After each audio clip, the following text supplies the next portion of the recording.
Usman is in the studio with me. Salifu, welcome to Sports Abuja.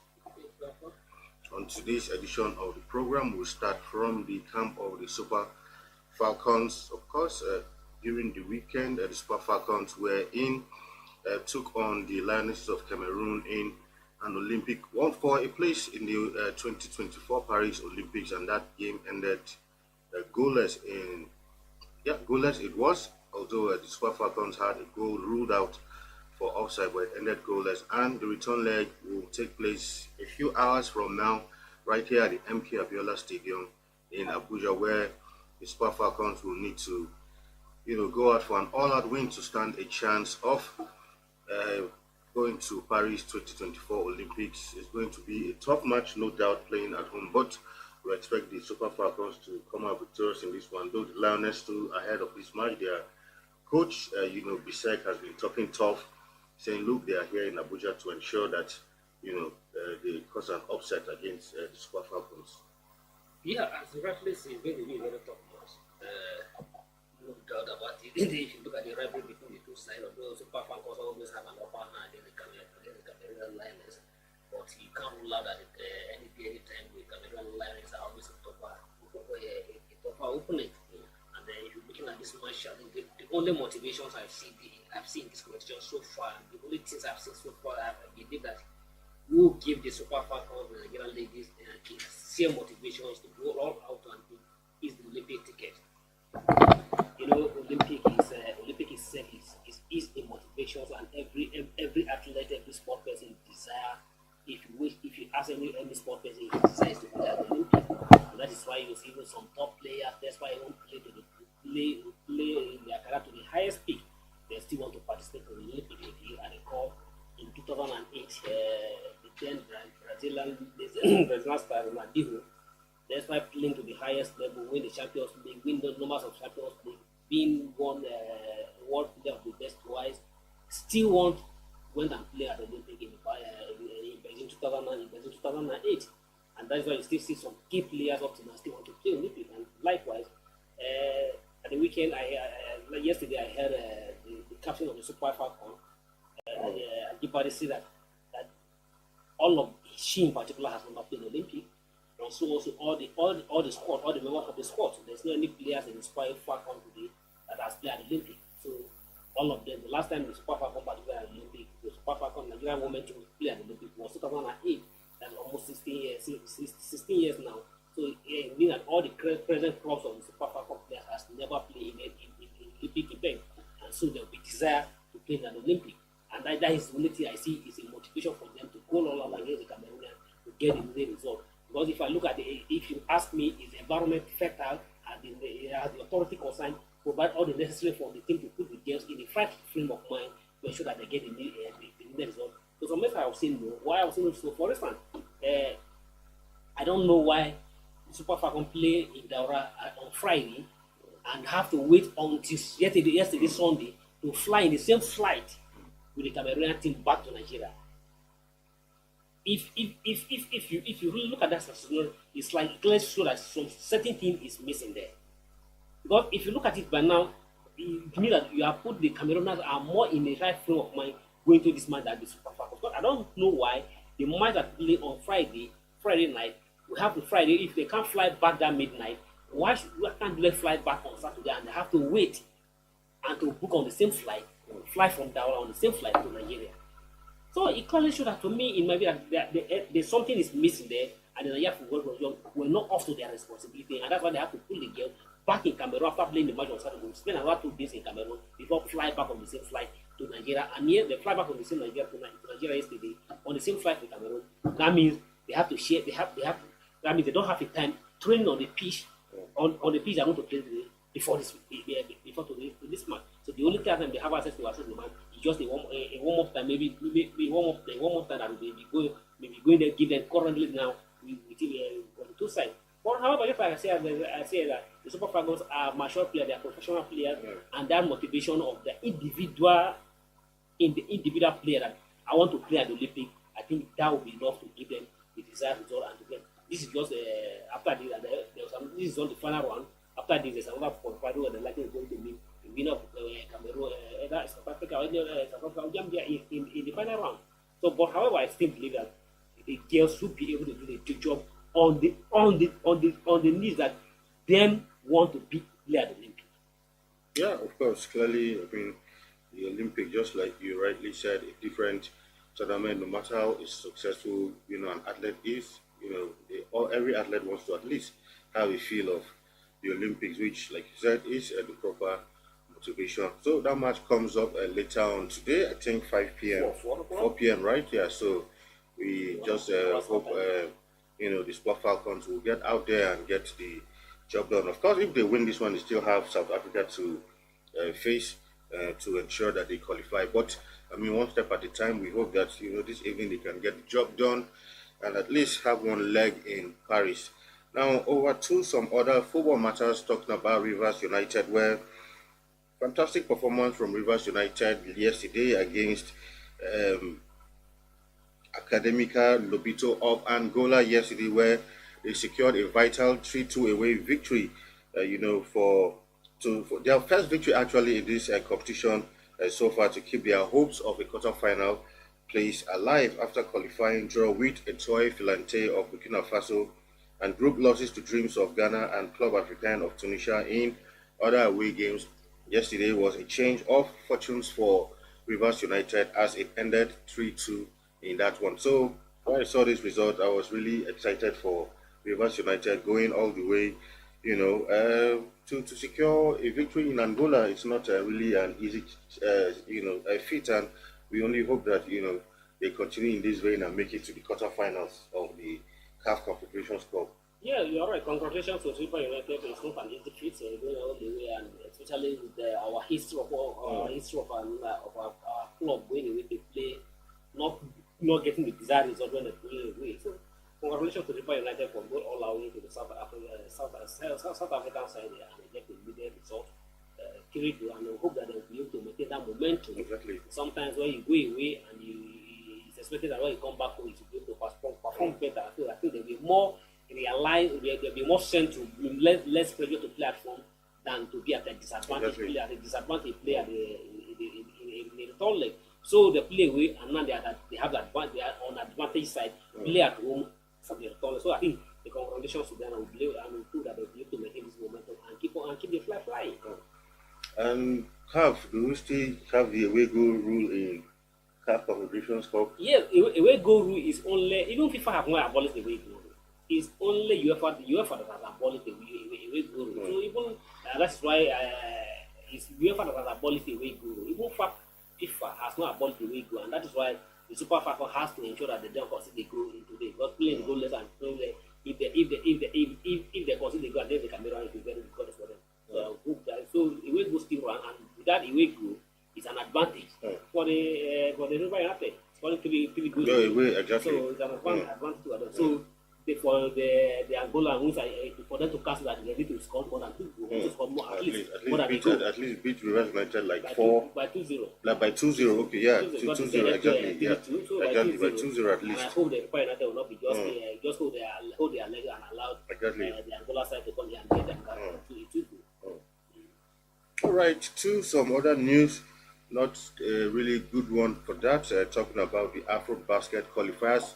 Last week here we had spoken about how the Tigers were not going to participate, but in less than 24 hours there was a new development where the Minister of Sports has assured them that the MEBF should do everything possible to ensure that the Tigers are in Tunisia, which they did, that they will be reimbursed. But I mean, clearly we can see that you can see the outcome of this shoddy preparation, which for me is really no surprise because you had a game on Friday. You were supposed to be in Tunisia as early as Wednesday. You couldn't make it. You entered there on Friday, played your first game that night, and it was a defeat. First of all to Libya, then to Uganda, then yesterday also to Cape Verde.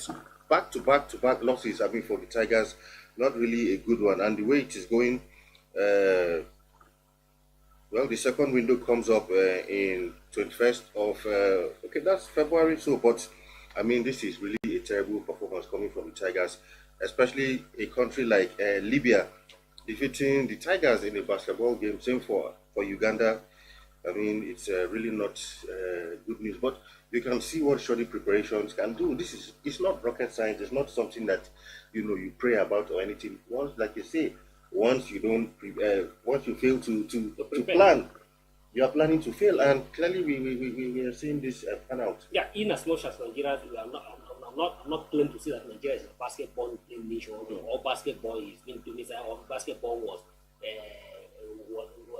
innovated or introduced in India. No, But in terms of basketball, exactly, we can still call Nigeria the three countries you mentioned, Libya, Uganda, Cape Verde, should not stand on Nigeria when it came to the game of basketball. I don't know much. I don't know what is the pedigree of Libya. They don't know they have any pedigree. Even the Uganda and even the Cape Verde, even the Cape Verde, sometimes after in some serious occasions have shown some frisky, some interesting results, but they shouldn't stand on the way of Nigeria if Nigeria is well prepared. Nigeria should only be mindful of where they are going to do a basketball competition, like the country like Tunisia, countries like Senegal, Egypt, and Angola to some extent. Not countries like Uganda, Libya, and Cape Verde. I said it last week that the Nigerian football, the basketball federation were not prepared for this competition. They will just want to blackmail the government. And that's what the sisters said with that last minute, with that last minute memo or statement that we are going to qualify, to participate. You have to say that this program before the end of even before the end of the last year, you are aware of this program. Yeah. And ideally, a country that is serious for this competition before the end of last year, after December or on November, December, this is where you are supposed to have the player camp, training, and prepare for this competition. And another time, a serious federation should be able to have draw all their programs and what they are going to do at this particular qualified season. But you waited until the last minute. You are waiting for a master to somebody for heaven to fall from somewhere. And when the heaven did not fall from somewhere, you now come out, go to the public and you say that we are not going to qualify, we are not going to plan. And to me, I blame the minister. If I were to be the minister, I should have just kept quiet and allowed them to go through it. Because to me, this is just investment. It could have been better that you don't go than to just go and embarrass the whole nation. That's what I consider do. But also I have to say, you can't say that a team that is going to play in a competition, you are going to play another competition have already prepared. You fly in from Nigeria at 24 hours of the competition, you arrive there, and you are playing the match that day. I think you are past this end. Even in olden days, when we are playing in a secondary school competition, or in a community versus community competition, you are playing that day. You leave your community as early in the morning for the match that you are going to play around the evening around 4 o'clock. As early as 8 o'clock, you already left your community. That time you already left your community and go and be waited for at least rested for another 4 hours or 10 hours or another 6 hours rested before the match. But here you are talking about a professional players, professional organized competitions. You left your country and fly in that day and move straight to the basketball. Exactly. It's quite different. It's quite unfortunate that we keep on in the professional certain people for their personal interest keep on embarrassing the country and the country keep quiet. They will stand still in terms of basketball. Basketball in this country. Some people are fighting hard on a daily basis. Say they want to be the president of the country. They want to be in leadership position. Now we are giving the opportunity to be in leadership position, and we are not offering anything. Leadership comes with responsibility. If you are ready to take a responsibility, you should be able to sacrifice yourself in certain things. You must not wait for a government to drop money. And that's why I say that some people are just fighting for position to get the color to drop from the government and then take it. It's not unfortunate. All right, we'll go on a quick break, and when we come back, Sport Orbit continues. Don't go nowhere.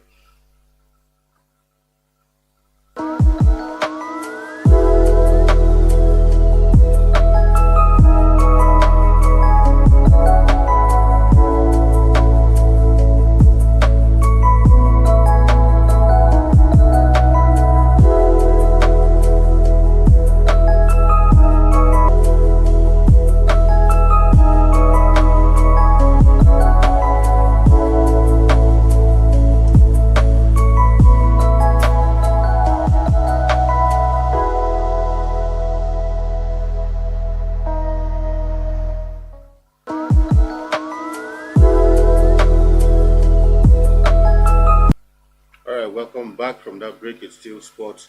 I'll be down to some MPFL matches. Of course, some matches, interesting matches went down during the weekend in the NPFL, and we will take a look at some results as they happened during the weekend. Of course, first off, it was an away victory for Enugu Rangers against Doma United in that one, while Benel Insurance and Enyimba played a barren draw. Kwara United held Katsina United 2. A 1-1 draw as Gombe United defeated Sporting Lagos. For Plateau United and Shooting Stars, it was also 0-0. Lobby Stars against Heartland 1-0. Kano Pillars 5-1 thrashing of Sunshine Stars. Niger Tornadoes 1-0 against Abia Warriors, while Belter United also recorded an away victory against Aqua United. So if you're looking at these games, for Kano Pillars, looks like they are trying to show the stuff that they are made of, that we used to know them in the NPFL once again. They must say Masugidas. Yeah. Yes, interesting result for the Masugida. I think they are first half a day celebrating that day. Trusting Sunshine is not just a minor team or just a no-nonsense team in NPFL. Very strong team in NPFL. And having to score 5 goals against such a team from Akure State, I think it's a sweet victory for Kano Pillars, and they deserve all the celebrations. And for Enugu Rangers and Bayelsa United, I think it was a good moment for them, playing in a way and getting in Nigeria League, playing in a way and getting a victory. I think it's quite a good one for them, and a sweet victory for them. And congratulations to this club, and it shows that we are beginning to see some improvement in the appreciation in the Nigeria League, where the club are going away and getting a victory. Of course, for Enugu Rangers, Doma United is in Gombe State, so you can see going all the way there to secure a victory. For Aqua United, I think they are just within the same region, but flying all the way from the southeast to the northwest and getting a result. One win result is quite very impressive. And another two draw. Better Insurance Enyimba. I'm not surprised. Enyimba holds better insurance insurance. Enyimba, either you like it or not, whatever, either they are strong or they're not strong. Enyimba is always a name to reckon with. The mere head of Enyimba coming to visit you, I think it's enough for you to get enough to send Sparta into to send you jittery and getting away the point at the Samuel Model Stadium in Benin. It's a good one for anybody, and then so also Shooting Star getting a North Central, getting a point in North Central is quite fantastic. Then let's go congratulations on this team, and we hope that we are gradually moving to the I think to the last section, the last section of the league, and we hope that the organizers of the league will keep on improving the league, and we need to see more away win. It's not about away win. What want to see. It's not about we're not trying to say that when the team get away win that is not the better football that was playing. But I don't want to see that let the best team always win. And if you play well at home, win at home. If you play well at the away, win away.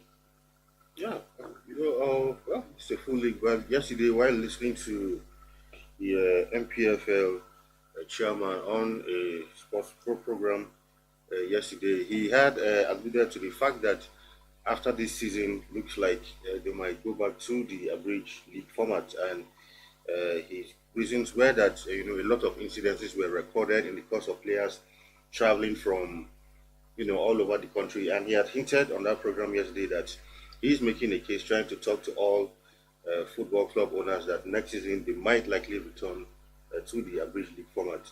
So it means we are more comfortable with the average league than the normal league. I think the average league is always an emergency league. In an emergency situation, you want to align yourself with the situation. That's why you have the average league.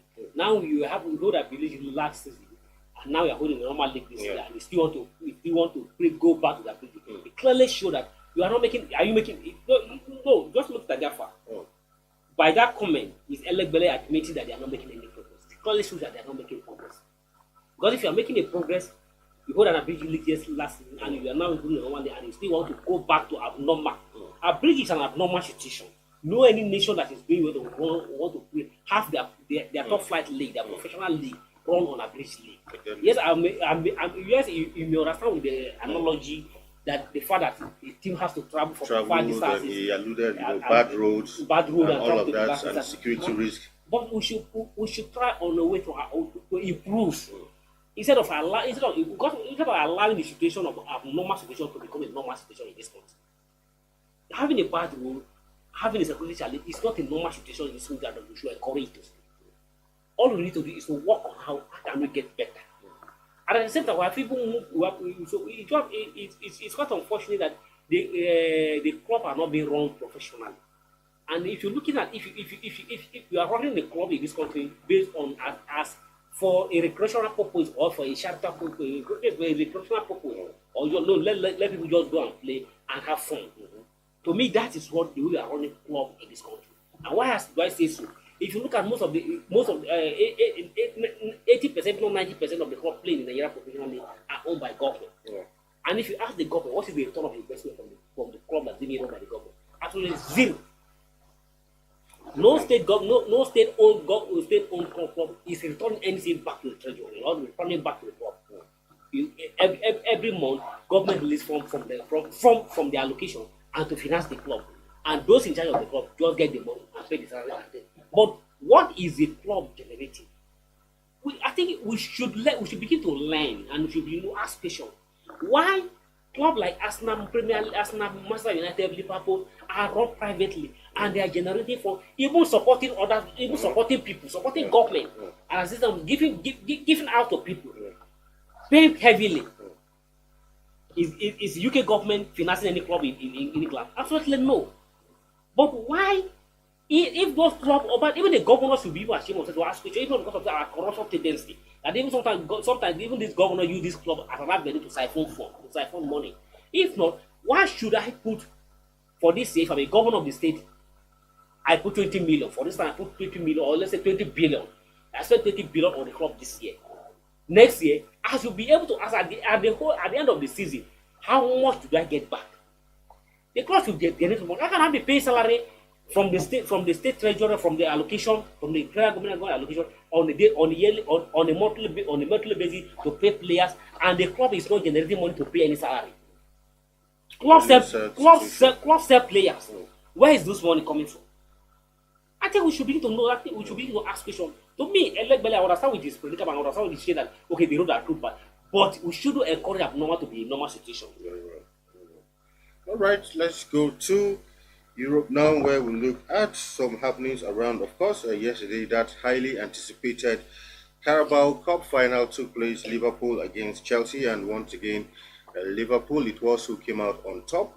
Even though Klopp used a lot of his French players, which they called actually Klopp's kids, against Chelsea's billion-pound players, but at the end of the day, Liverpool still came up victorious in that one. Some people had even said that, jokingly, that Klopp actually used those small boys to actually help take some pressure off his friend. But even using his kids against Chelsea, they couldn't help themselves, and Liverpool had to run away with that cup once again. Yeah, the concept of the veteran defender. Yeah. Really have to do the magic and get the goal yesterday. And at the same time, it's like the far well. But club is starting very well. It's going on well. Now he has opportunity to win four times this season. One down. He's still in contention for Premier League. The Europa Cup and the FA Cup. Europa Cup and the FA Cup. So, but just like say, I was even me, though I'm not a Chelsea fan, but I was having the same party for Chelsea. I was expecting Chelsea at least, just like say, to afford that cover. That could have eased some pressure off Pochettino's and his players. But even though some people don't even recognize Carabao Cup as a title, but if Pochettino had won that cup, it's still counted as a major title. It could have been a big relief for him. But unfortunately, I will say if you watch the match, both sides to me, it was a strongly match for both sides from the start. But at the end of the day, at the extra time, the match pick up. Both of them get a goal in the regulation time, and they can be over a PR at the regulation time. The veteran defenders and the Dutchman have to do the magic, and they didn't let to go for the Liverpool. So congratulations for the Liverpool, and a speech one for them, and hope they'll use that as a motivational factor and to go for the three other titles. But I bet them that the Premier League should not go their way. I'm looking for Arsenal to go to the Premier League. All Right, we'll see how that pans out. Let's take a look at some EPL results as they happen during the weekend. Of course, Liverpool were not in action, but Man City and like United, not a good outing for United. Of course, Arsenal back to continue in their rich vein of fun for Liverpool. Okay, Liverpool had played during the week. It was 4-1. Yeah, Aston Villa had to battle really hard to overcome fighting Nottingham Forest 4-2 in that one. Everton, Brighton ended 1-1, while Crystal Palace under new manager we recorded a 3-0 win over Burnley, while for United it was 2-1 with two Nigerians on the score sheet in that one, Iwobi and Calvin Bassey in that one. Bournemouth, a tough match it was for Man City as they ran away with 1-0. Arsenal 4-1 against Newcastle. Wolverhampton versus Sheffield United 1-0 and while of course the last match West Ham will be against Brentford tonight in the London derby. Salifu, quickly before we leave the studio. Yeah, I think even though you have a sympathy for Man United, I think you celebrate the Fulham victory. No, very well, yeah. But the fact that the two Nigerians on the score sheet, so I was quite impressed. Even though I was not happy with the match, I'm not a Man U fan, but I expected that Man U had begun to get their game together. But unfortunately, that defeat has caused them a lot of setback yesterday. But having him two Nigerian Kevin Bouncing and getting the goal I think is quite fantastic. They opened Kevin Bouncing opened his goal for Wolf and then Manchester United equalized. But fortunately for Iwobi, who sometimes have not even scored for a very long time, but came on and then scoring a fantastic goal that gave Fulham their first victory at Manchester United since 2003. And to me, that is what become the first Fulham player to score a winning goal for Manchester score a winning goal at Old Trafford against Man U for over 21 years. I think that's quite sweet to see Nigeria achieving that feat yesterday. And that is to me that's another improvement. What we have seen the benefit of the AFCON because Kevin Bounces and who were all through the AFCON that have given opportunity and to start playing well at the Fulham. Correction for them. For Arsenal yesterday, it was a sweet victory for Arsenal. I was so happy for the Arsenal victory. But the fact that if you recall, Newcastle, when at the start of the season, Arsenal was firing from all leaders, getting their unbeaten record until they visited Manchester United, visited Newcastle at the James Park when that controversial goal against Arsenal up to today, Arteta is still furious about that goal, which he believes should have stand. But to the extent he has to take out some officials, insulting them that they are not too fair for the club. But Arsenal waited well to get it back at the Newcastle yesterday, and they get it back at the Newcastle and clearly showed them that no, we are not made when it comes to the round of that game. I was so happy for Arsenal because I was wondering either Arsenal is going to bounce back from the defeat against the Portugal, because Arsenal has a history that whenever they suffer a major defeat, for them to respond quickly back, it's always difficult. But yesterday they get everything tactically, everything perfect. On Saturday, I mean. So Saturday they get everything perfect, and they scored a fantastic 4-goal. Even the cancellation goal scoring by this was quite unfortunate, but it didn't make any skin cap. And by then, and Arsenal, since they entered this new year, have been the most scoring side of the Premier League club, and now they have the better goal difference than any other club in the Premier League. And we pray that Arteta and his work begin to maintain this momentum, and as we draw the league closer to the end. All right, fantastic. Of course, like I said, the last EPL match will come up later tonight. West Ham against Brentford in London. There we quickly look at the standings. There still shows Liverpool on top with 60 points, followed closely by City, who have 59 points. Then Arsenal 15 points. Of course, very tight league with Aston Villa rounding up the top 4. Well, as it stands, this is going to go down all to probably the final day of this season. The way the league is going well. If you look at the way the league stands now, except the fact that you feel say that from Tottenham down, they may not fighting to challenge the top 4 for the title. But both Manchester United they still also have a little chance of finishing among the top 5, which is the target for Tottenham and Manchester United for now. But for Arsenal, Liverpool, and Man City, I think even Aston Villa, Aston Villa begin to drop down. they were on firing form before, but they are going to draw. And I hope that Man City and Arsenal, Liverpool will begin to drag this to the end of the season. All right, with that, we'll call it a day on today's edition of the program. On Thursday, we'll be back again with another exciting edition of the show. Do join us once again, 3 p.m. It is on Thursday. Salifu, thank you for being in the studio once again. Thank you. Until we reach you again on Thursday, do have a wonderful time. My name is Afa Achua and his wife now. Thank you for watching. For sponsorship and advert placements, please contact 080-3688-6158. Last Word Leadership Podcast Studio. You have the last word.